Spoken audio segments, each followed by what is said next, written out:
Bueno, muy grato recibir en esta mañana en Arriba Gente al presidente de la Asociación Uruguaya de Fútbol, Wilmar Valdés. ¿Qué tal? ¿Cómo le va, Valdés? ¿Bien?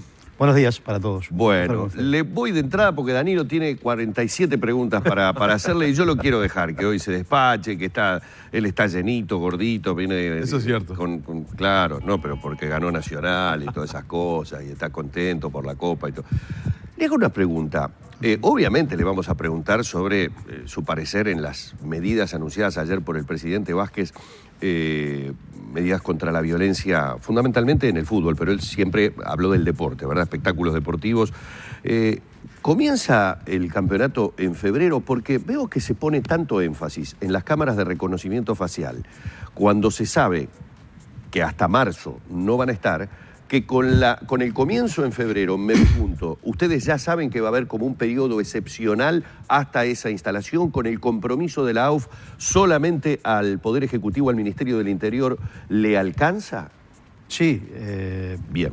Es claro, porque también el presidente ayer manifestó que el plazo final para la instalación y funcionamiento de las cámaras es el 31 de marzo. Bien. Que no es un plazo caprichoso, sino que en el contrato que se ha firmado con la empresa adjudicataria por parte de la AUF, está establecido un programa de trabajo en el cual, es decir, comenzaron el día de ayer los trabajos, y bueno, la empresa se ha comprometido a esa fecha, va a estar en funcionamiento el sistema en el Estadio Centenario. En el Estadio Centenario. El Estadio Centenario y un equipo móvil que permite trasladar parte de esas instalaciones hacia otros escenarios que no cuenten precisamente con el sistema de video. Esto habilitaría entonces la posibilidad, porque yo lo acabo de decir, quiero confesarle que dije, escuchando al presidente Vázquez, bueno, se terminó la fiesta del barrio, no irá más Peñarol Nacional al Trócoli, no irán más al Francini, no irán más a Jardines, digo, por aquellos equipos que normalmente tratan de llevar a los grandes a sus canchas. Bueno, en los campeonatos anteriores no ha sucedido eso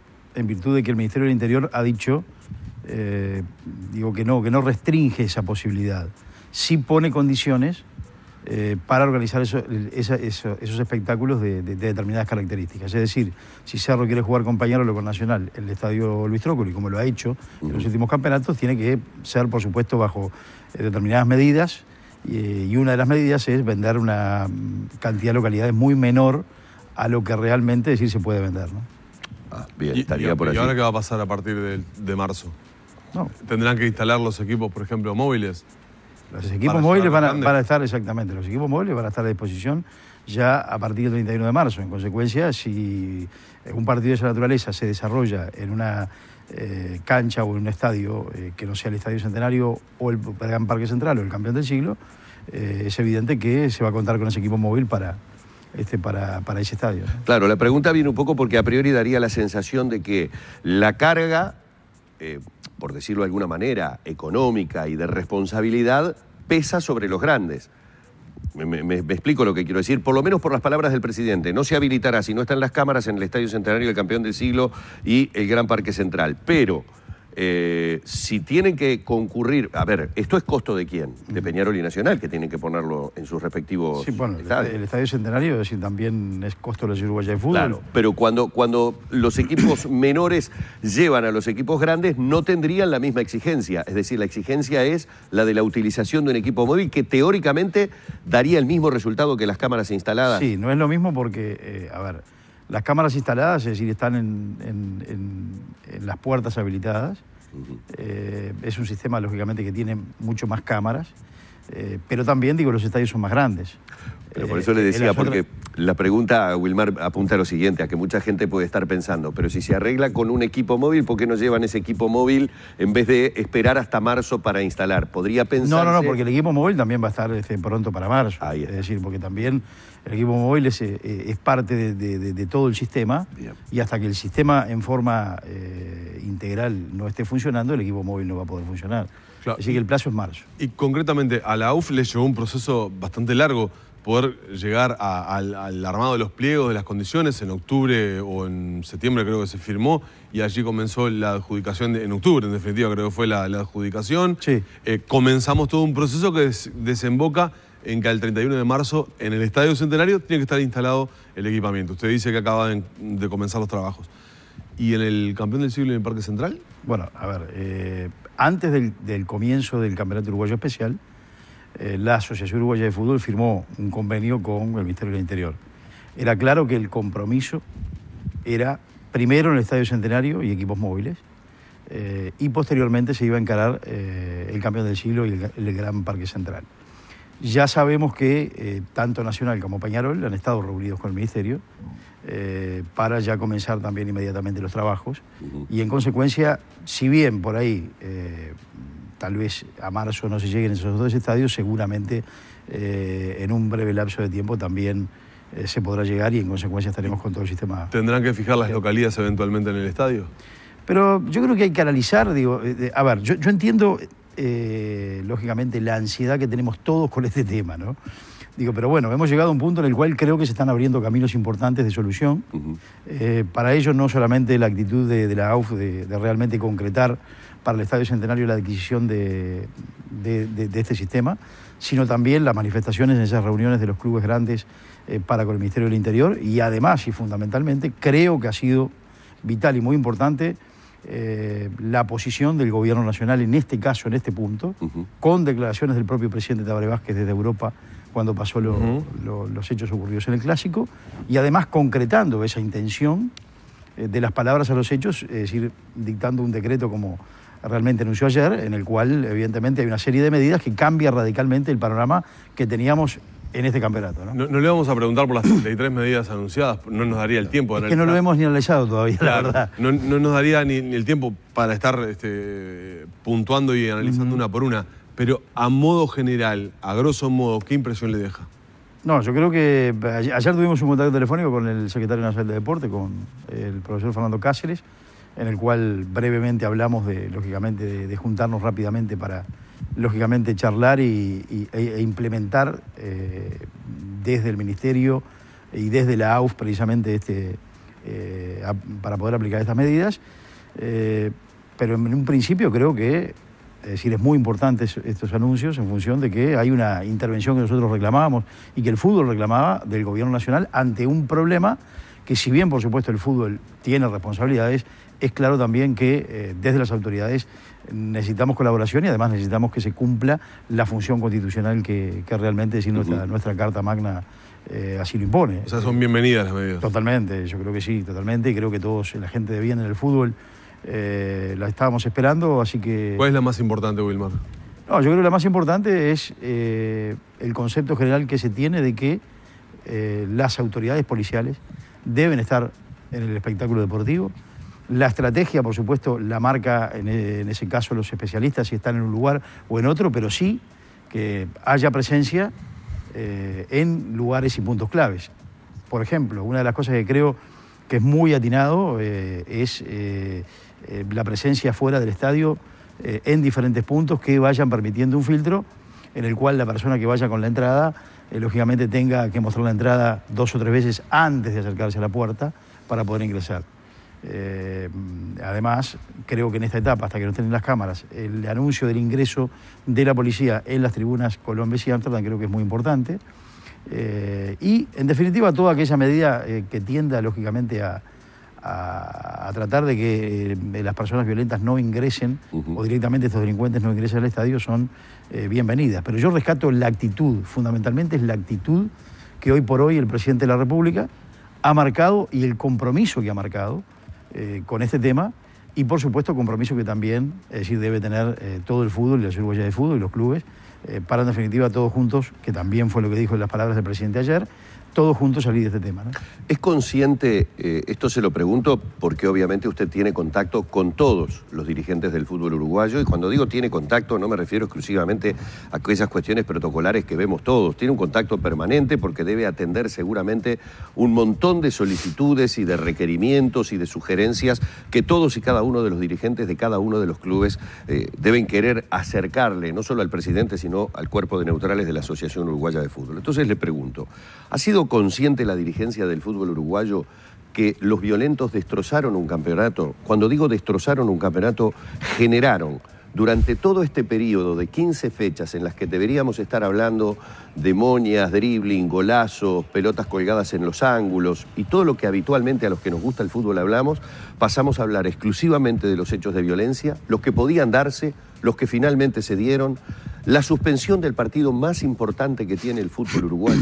No se pudo disputar ese partido, pero además, y acá agrego algo, y no como hincha de Peñarol, como hincha del fútbol, una herida para mí muy importante a uno de los dos clubes grandes del fútbol uruguayo, sin los que humildemente creo que sería difícil sostener la pasión que tiene el fútbol. Es decir, no concibo un fútbol uruguayo sin Nacional o sin Peñarol. Y de alguna manera Peñarol, por la reglamentación vigente y por culpa de los violentos, termina quedando prácticamente relegado de jugar su partido clásico, de poder pelear, si en su momento hubiera podido pelear el campeonato. Esas condiciones, esa situación, los dirigentes del fútbol uruguayo lo vieron como una cuestión de peligro real, aparte de lo que sucedió, creo, presidente, con lo que la gente demostró en la Olímpica en el estadio, ¿no? Es decir, el propio público le dio la espalda al partido clásico, porque en la Olímpica no fue absolutamente nadie el día que supuestamente se iba a jugar el clásico.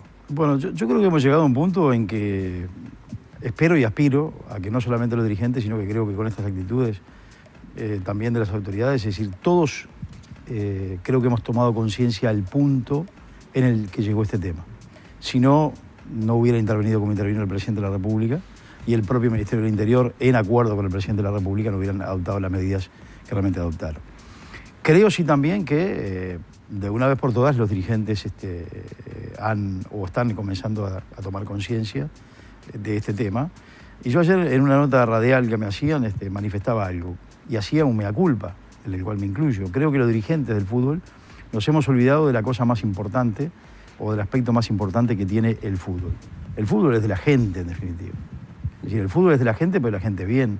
Es de la gente que quiere ir a ver un espectáculo. Y más en un fútbol profesional, donde la gente paga su entrada.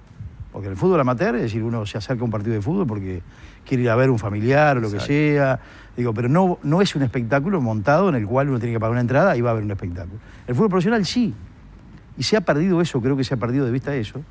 Y lo que fue claro y fue una señal para todos, no solamente para los dirigentes, sino para todos, es que esa tribuna olímpica vacía en el Clásico, aún estando habilitada con medidas especiales, es claro que realmente es decir, marca al punto donde hemos llegado y marca que, en definitiva, es decir, tiene que ser un punto de comienzo, de reconstrucción de un camino en el cual lleve a esa gente que no fue a la Olímpica ese partido para que pueda ir. Ahora, por eso yo el otro día hablaba, no me acuerdo si con dirigentes, amigos o incluso con familiares, hablando de este tema y decía, ¿alguien puede pensar que más allá de que esas discusiones filosóficas, deportivas, y se juega bien o se juega mal, ¿alguien puede pensar que la gente no quiere ir a ver un clásico?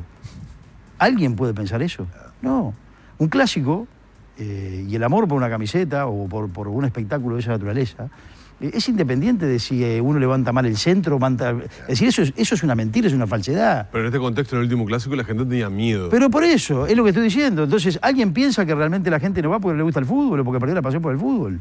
Es una absoluta falsedad. La gente realmente, es decir, sigue teniendo igual o más pasión que antes y simplemente no va porque no están dadas las condiciones para que vaya a un espectáculo en forma tranquila con su familia, con su hijo.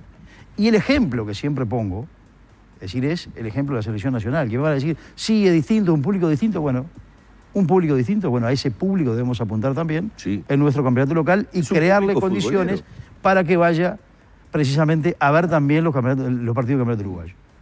En uno de los puntos ayer de Vázquez se exhortó a la AUF a ejercer el derecho de admisión y no permitir el ingreso a los estadios, a los barras. Este ha sido un tema de discusión.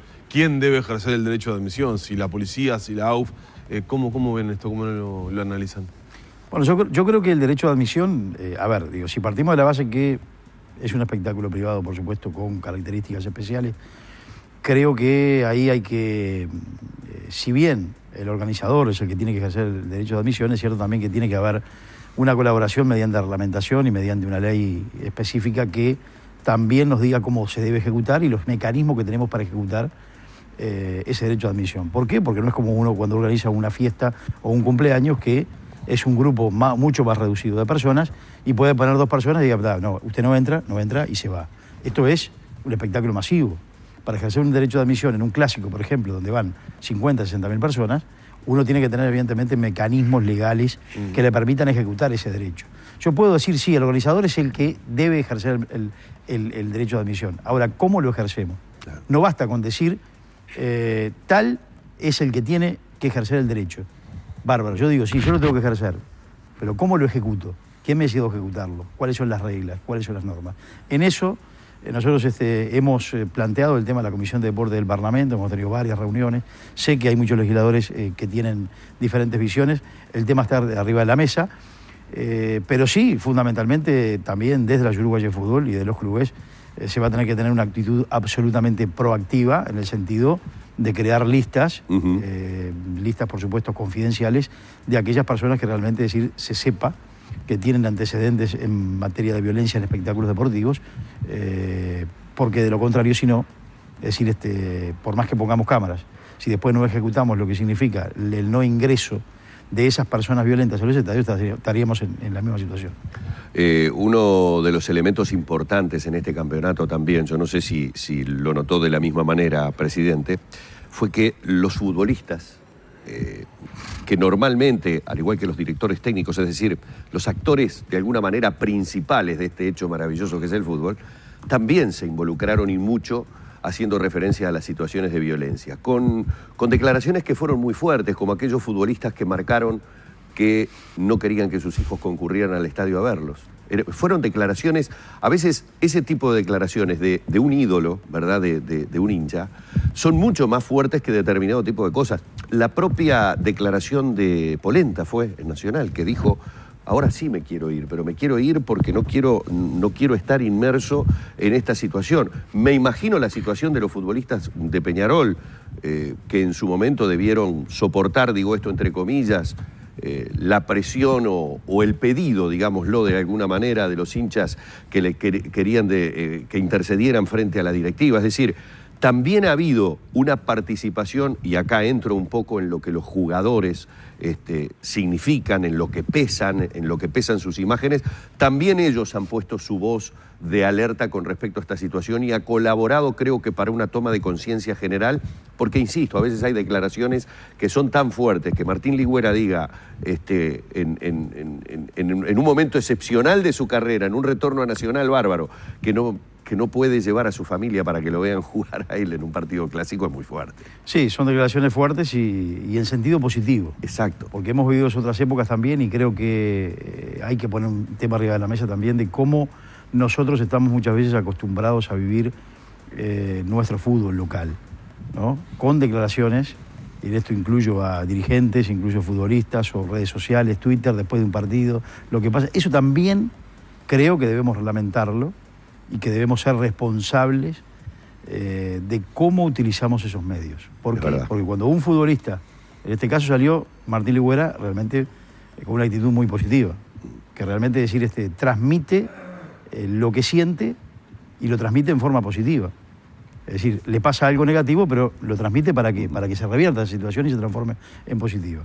También ha habido en otras situaciones, por ahí en partidos difíciles o partidos complicados, cuando se juegan posiciones de campeonato, declaraciones en otro sentido también de los actores. Y cuando digo actores me refiero a todos, no me refiero solamente a jugadores, dirigentes, árbitros, allegados. Sí. Entonces creo que también pasa por ahí asumir la responsabilidad del rol que cumple cada uno. Entonces, incluso el hincha. Si nosotros colgamos, por ejemplo, un hincha de un equipo cuelga en su Facebook o en la web, digamos, algo ofensivo hacia el equipo rival. Y ahí se empieza todo a armar todo y el otro le contesta. Es decir, eso genera violencia. Parece que no, pero es una de las cosas que genera más violencia. Que después, por supuesto, ¿dónde explota? Explota, es decir, en el campo de juego, o sea, digo, en el estadio. Digo, creo que son elementos también que debemos pensar. Y por eso es que creo que lo positivo también es que hemos llegado a un punto en el cual todos estamos tomando conciencia de la situación, de a dónde llegamos y de que evidentemente se llegó a un punto en el cual debemos revertir absolutamente de esta situación. Vamos pasando a otros capítulos porque... Por eso le levanté el centro con la declaración de los jugadores, Claro, no sé si me captó. Exactamente, voy hacia eso, señor.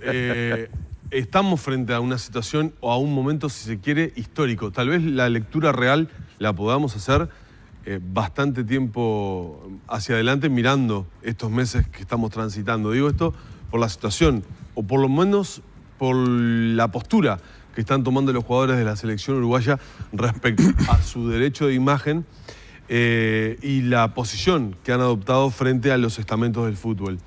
Hoy sale publicada una entrevista a Luis Suárez muy extensa. Ahora vamos a ir hacia ella con algunos puntos de lo que dice Luis Suárez. Pero se está gestando un movimiento distinto dentro de la Asociación Uruguaya de Fútbol, dentro del mundo del fútbol y dentro de lo que es la posición de los jugadores. ¿Ustedes cómo están percibiendo este movimiento, este surgimiento de los futbolistas de la selección uruguaya, donde antes mantenían en silencio su posición, si es que la marcaban en ámbitos privados, pero ahora a voz expresa han marcado la cancha?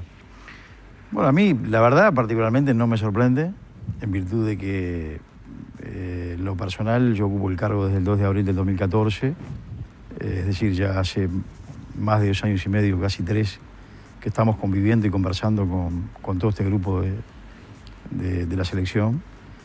Y más allá de que, evidentemente, como siempre, cada uno mira las cosas desde su punto de vista y concuerda muchas cosas y en otras pueda diferir, lo que es claro es que la posición de los muchachos de la selección, digo, es decir, no es nuevo. Por lo menos para mí no es nuevo. Es decir, hace ya mucho tiempo que venimos conversando lo que significa... Pero para la opinión pública sí, tal vez. No, para la opinión pública sí, porque ellos, en definitiva, estas conversaciones se tenían por ahí en privado o se tenían en los viajes, intercambiando ideas y ellos manifestando su opinión, hasta que llegó un punto que, lógicamente, comenzaron a hacerlas públicas. Bueno, creo que, yo ya lo he dicho, creo que estamos ante una época de reordenamiento de muchos aspectos importantes para el fútbol. Creo que, no quiero utilizar la palabra revolución, pero aparece como en el horizonte, como ese reordenamiento transformarse en un gran movimiento para acomodar algunas cosas. Que claro, como en todo movimiento donde hay muchos cambios, se pretenden hacer muchos cambios, genera, por supuesto, controversia, genera discrepancias, genera diferentes visiones. Yo creo que acá hay un punto común que es muy importante en lo que han manifestado los jugadores de la selección, que ellos, además de los derechos de imagen, han establecido claramente en sus diferentes discursos a través de comunicados y también a través de notas, que están hablando no solamente del derecho de imagen de ellos, sino de un fútbol mejor en sentido global y en sentido amplio. Creo que eso es una actitud más que destacable, porque creo que en esa nota el periodista comienza haciendo una reflexión, o creo que le pregunta a Luis Suárez, bueno, de por qué se meten estos temas siendo que ellos están en el glamour, y bueno, la respuesta es contundente, y creo que eso es una característica y un valor también a destacar, de que son futbolistas que están ya a esta altura por ahí con sus vidas desde el punto de vista económico, se podrá decir salvadas, pero sin embargo no dejan de pensar en otras cosas. Creo que, vuelvo a reiterar, es una época de reordenamiento en el cual habrá que sentarse a conversar todos, eso espero, todos los actores, todas las partes involucradas, y encontrar en este sistema de un nuevo ordenamiento salidas y caminos que se hagan en forma pacífica, porque sí creo que los enfrentamientos no salen ninguno beneficioso. Beneficioso. Y hablando de la nota específicamente que sale publicada en El País hoy, hay un respaldo explícito a la Asociación Uruguaya de Fútbol y a usted concretamente, que ha sido objeto de tiroteos en estos últimos días a nivel político en el fútbol. Dice Luis Suárez, si bien reconoció que hubo ciertas diferencias con algunas medidas tomadas por el Ejecutivo de la AUF, respaldó al presidente Valdés porque es el presidente de la AUF y no se reconoció